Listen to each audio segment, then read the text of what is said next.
Welcome to the Banker Lamp. Please enjoy the video. You start by confirming exactly why Snapchat disabled your access. Open the app and read the on-screen message, and check your primary email for details.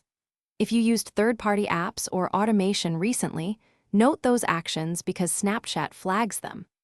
Once done, revoke access to any suspicious third-party services and change your account password immediately to stop further automated attempts. This first step matters because it identifies whether you face a temporary safety lock or a policy violation that needs. Next, run the recovery and verification steps that Snapchat provides.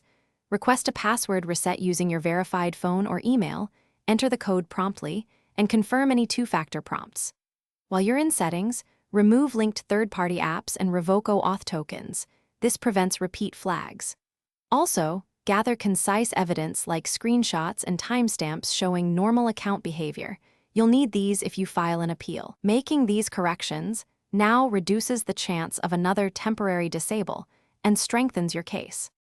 Finally, submit a concise appeal to Snapchat explaining what happened, include your evidence, and be honest. Clarity speeds review. Once submitted, wait 24 to 72 hours.